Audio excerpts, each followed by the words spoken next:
sleepy and they're kooky, mysterious and kooky. They're all together, kooky. The Adam family. It's Nia.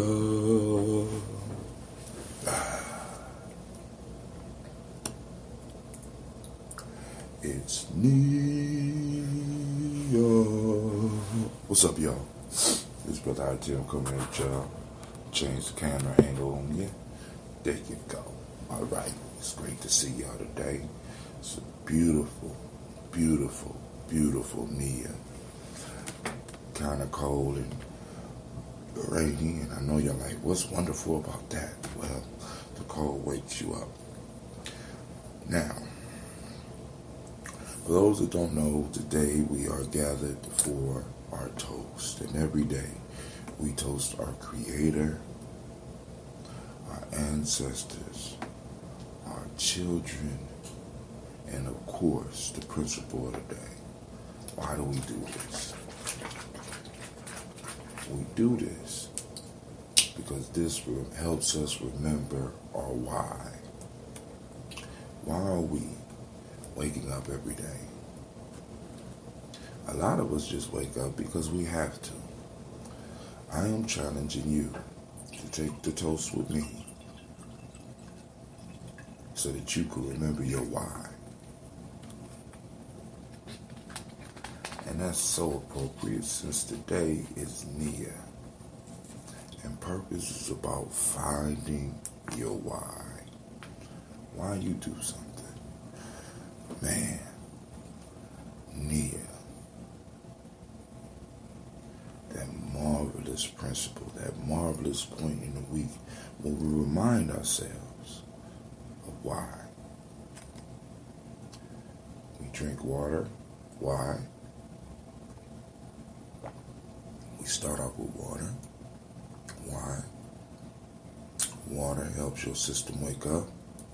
Water keeps you hydrated so that you can hang on to life.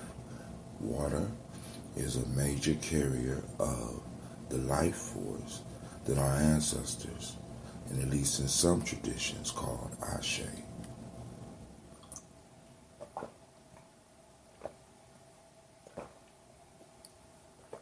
This Ashe helps us make it through the day, gives us energy that we need to help and bless others. As y'all see today, I'm drinking purified water, which is nothing but boiled city water. They can't fool me. Don't allow them to fool you. I drank all my distilled water.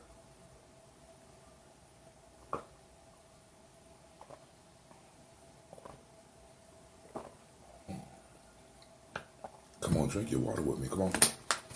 Man, we got to talk, family. We have to talk. And I know a lot of you, after I get done talking about what I'm talking about today, on this day of Nia, may unsubscribe from me. May stop watching my videos. May get rid of my podcast. May just shut down my blog. But it's cool, because we got to talk, family.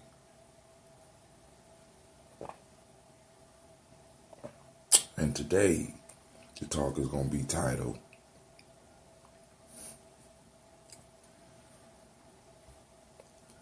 oh man, I don't know. Today is going to be entitled, Practice Your Position. Right?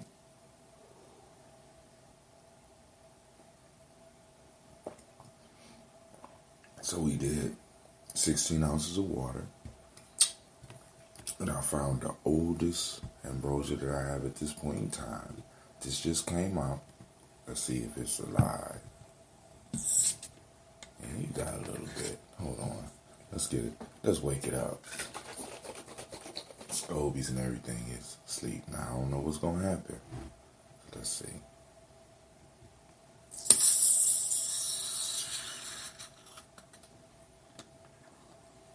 They awake now. They awoke.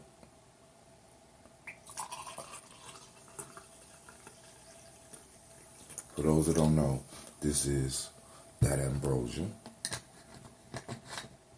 known to some people as kombucha, but known to those connoisseurs as June or June.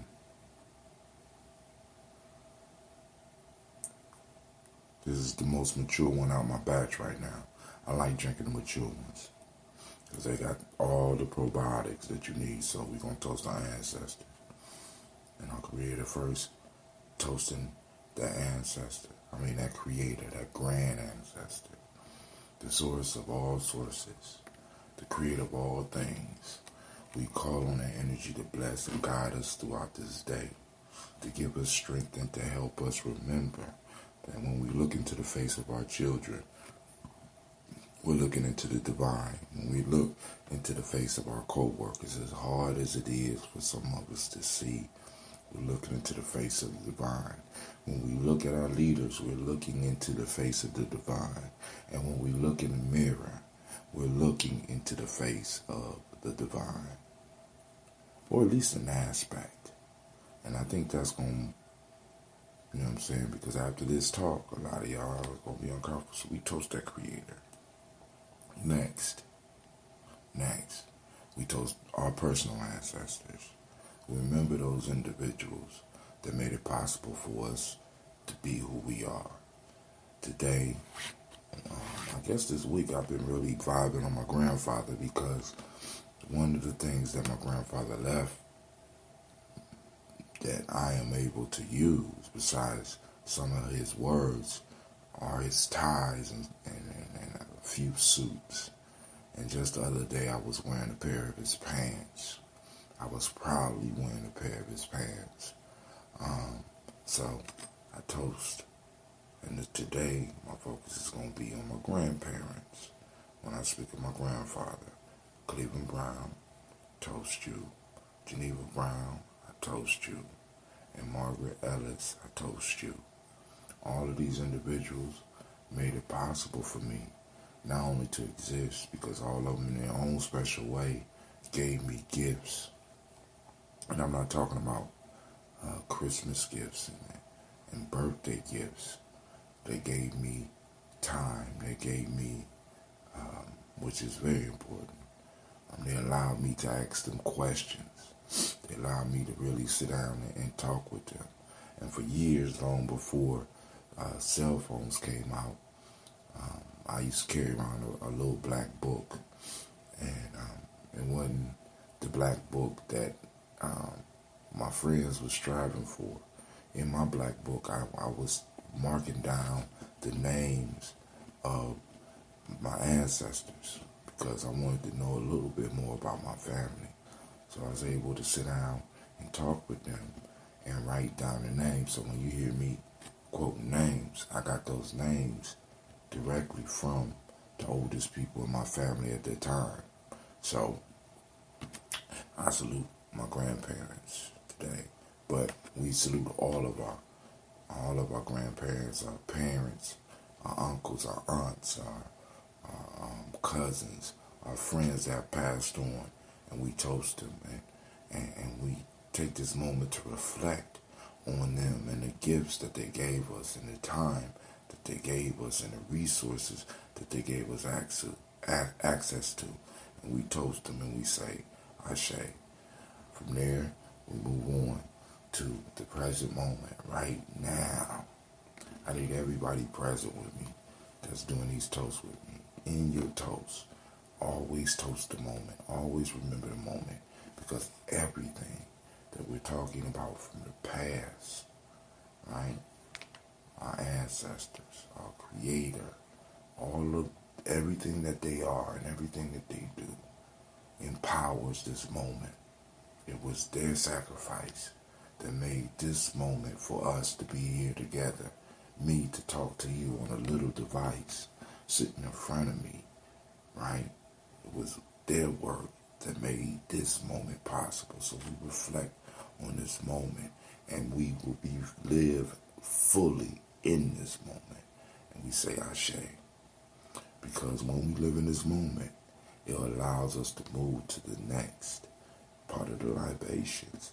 Because it's from this moment that I look forward and remember that I have a responsibility to my children, my children's children, and on to infinity. Because everything that I lay down in this moment will one day affect my children.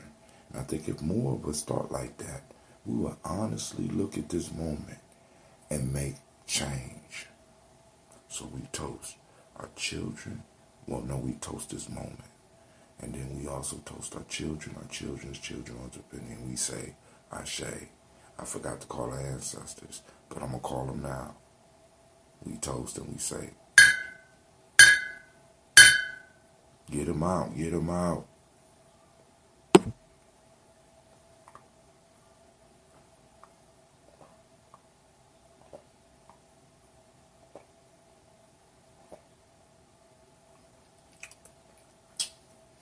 I want y'all to see something. Now, this is the same batch that I just showed you less than a day ago, 2 days ago. I want you to watch what happened when I pour some water in. Hold on.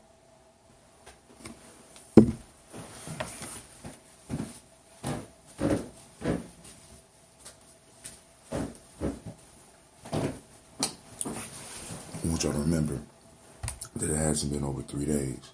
I'm going to pour some water in because some of y'all can see what's about to happen. Because if you go back less than 3 days,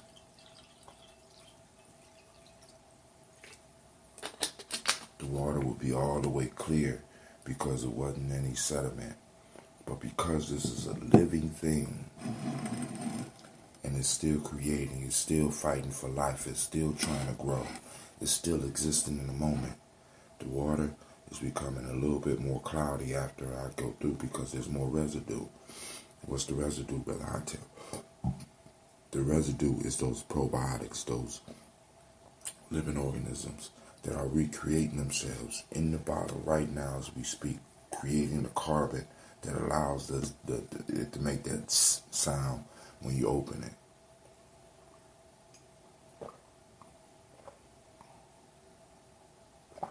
When you're drinking ambrosia, when you're drinking kombucha, and you allow it to age, especially those of you that's going to take the challenge and learn how to make your own, always be aware that the older it becomes, the more sediment you get. Okay? I suggest that you drink that. That's the fruit of your labor.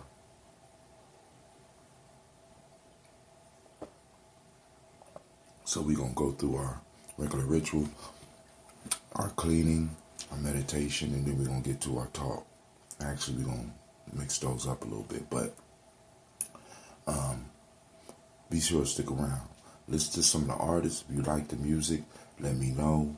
I can let you know how to get in touch with most of the artists that I have, because some of them, I was just listening to one track that I was listening to, and one of the brothers passed away. I'm like, wow, I got some old music. But hey, I'll see you in a second. You are now listening to Gye-Nyame Journey Radio. This is a Heart of a Symbol production.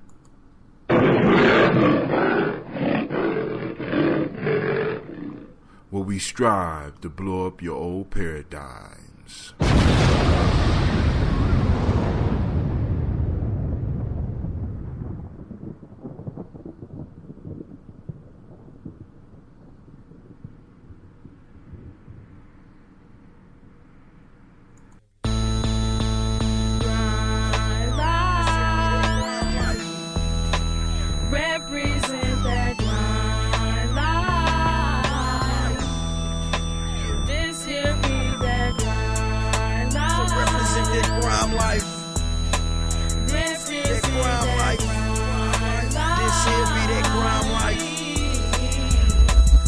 Here be that crime life, rhymes tight, highlight on 5 mics, represent for mine right, 46th Street in that limelight, Wolverine like fingertips on the beat, ripping your eyesight, a hater fact, no homo nigga, I'm not militia type. Half of these niggas on the mic ain't got the heart to fight. Niggas just fart no bite. Please, nigga, don't start tonight. This the kind of stuff that you bang behind the wheel on something that's been on 22s with gold grills while I'm smoking. So I'm high on the road still. Better move out of the way before you become roadkill. Get the vibe like oatmeal in a cold cell of a nigga who couldn't post his bail. Why he run? Why he shoot? Why he go through hell? They have heavy bags that broke the scale. Weak niggas get choked for mail. Please excuse me, miss, cause I'm so for real. Yeah, we come through and let you know to chill. Crime life. This here be that grind life. Crime life, nigga. Represent that grind life. Represent that crime life. This here be that grind life. Yeah. Crime life to the death until the day the Lord puts my sick soul to rest. I will be forced to rep. Bang nines and texts. It's still hard in that bug-eyed Lex. But let's get deeper in depth. All the strain and the pain, hardships I've met. 21 jump years, homeboy, I'm a vet. You hold it down, yeah, nigga, I bet. Blow by you through the lane, drop two when I bang, who's next? Pardon me, no disrespect, but your G's ain't real and I don't feel y'all set. Love and live life, loyal, we embody respect. I can see you ain't believing in that, cause one prick got knocked, your whole hood got popped. Now you missing from the city blocks, while we scheming on this cream and we trying to have the city locked. From the corners to the car wash, nightclubs and barbershops. This here be that grind life. Represent that grind life. This here be that grind life. Grind life. Represent that grind life. Represent that grind life. This is that grind life. Grind life. Represent that grind life. This is that grind life. Represent that grind life. Peace, fam, yo. Yeah, this is gonna be one of those short, quick, and maybe painful. Well, I can't say quick. You already know I'm long-winded, but today is Nia. Got my cheat sheet. Be on the lookout. I'm gonna be getting next month's ready, but we're gonna have a book coming out with the Nguzo Saba Challenge. And today is Nia. The M7 principle, of course, is purpose. The Myotic principle is balance. The Hermetic law is rhythm. The African male names, I forgot to get this for y'all, but I'm going to get this, is Kofi. And the female name is Afua, right? Fua. I got a daughter named Afua. Peace, Afua. How you doing? Child born on Friday. Girl born on Friday is Afua. Boy born on Friday is Kofi. Or male born on Friday or female born on Friday. Alright, so I woke up and I'm trying to align each one of these conversations that we have with the principle. So of course I'm coming from African Openness, the Tree of Life. We almost done with this, at least the first part of the book, the first book of the book. And the proverb, as you notice at the beginning of this clip, is right practice is true knowing. Say the knowledge holders. Right practice is true knowing. And today being Nia, and we're looking at the concept of right practice. I want y'all to think about this, man. Right practice is true knowing. And Nia is understanding your reason, your why, right? And one of the things, let me change this angle real quick. And one of the things that I really want us to really start focusing on, at least for today, is to consider the fact that we all are not leaders. And I know this go against the grain of what everybody is teaching you, but when we look throughout history, the most underrated individual in historical events have been those followers that had made the historical event possible. Did you hear what I said? I mean, because we could focus on the Martin Luther Kings, right? We could focus on the Taharkas, right? We could focus on the pharaohs and the kings, but none of these would be in prominence if it was not for the crew of followers that they had. Now, I need to let you know what I mean. I'm finding that a lot of people that I'm in contact with are not happy because they have not been playing a position. They've been dreaming about another position. And when they get that other position, they're dreaming about another position. And when they get that position, they're dreaming about another position. As Yoda say, you were never where you were. You know what I'm saying? You were always striving for something else.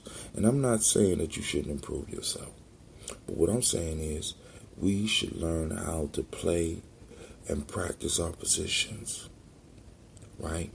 Everybody is not a Malcolm X. Everybody is not a Martin Luther King. And even when you look at those individuals, the ranks that they came through, right? They all started off in a position of following orders. A lot of us don't want to deal with that. A lot of us are lying to our kids, right? A lot of us are lying to ourselves, right? Be a leader.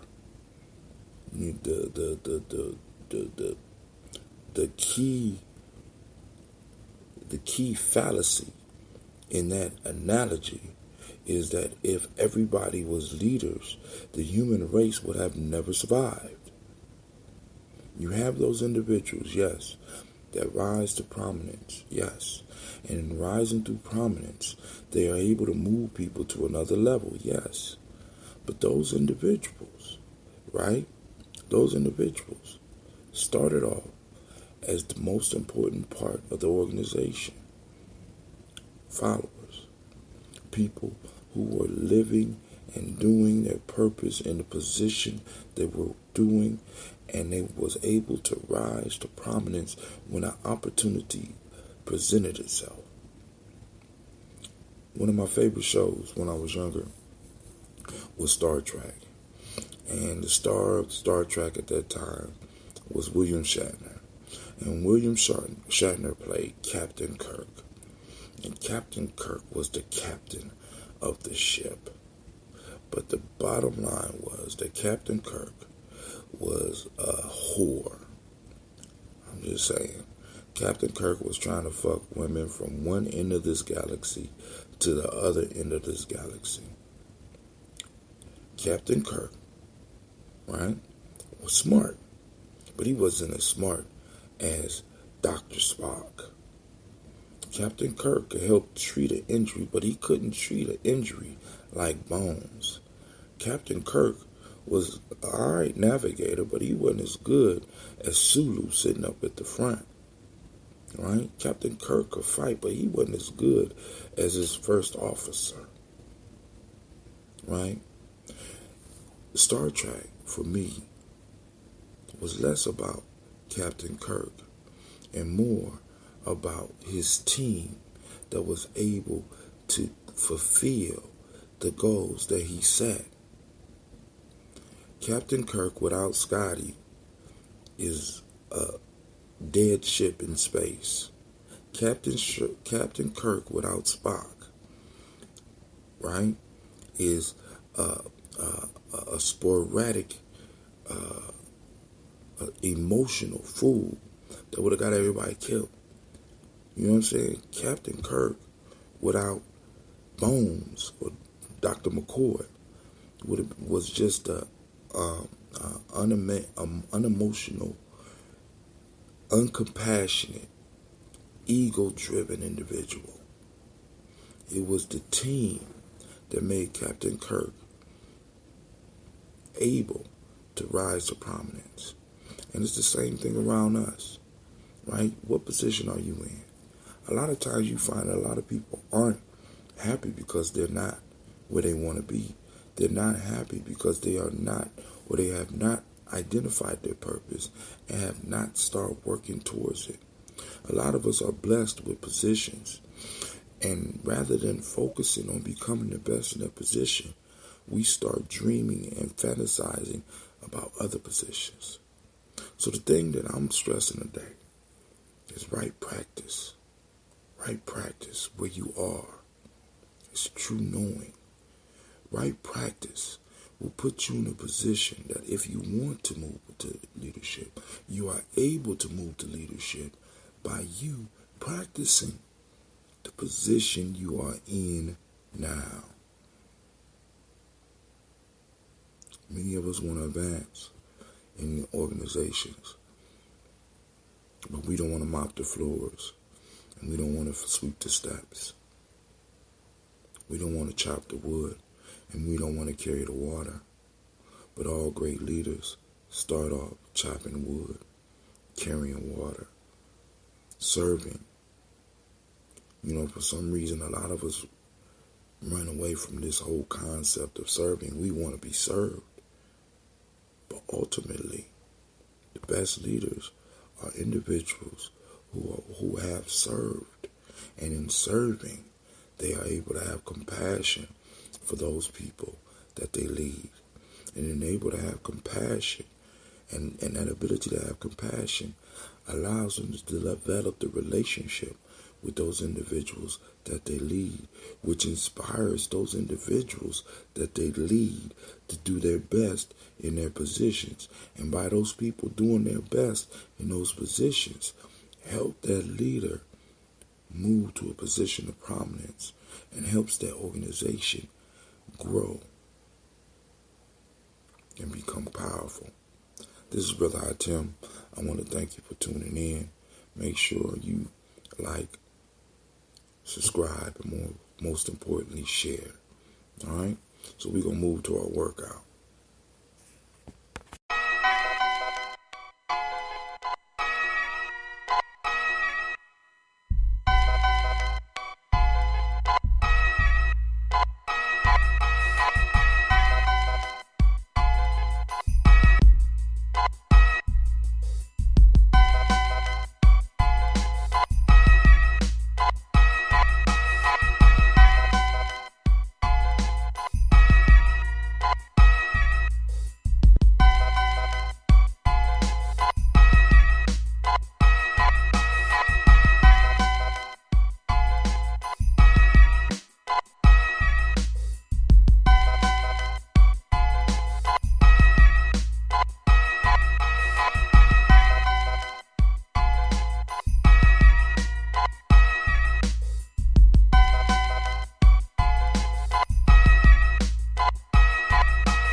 for watching the video. I want you to subscribe.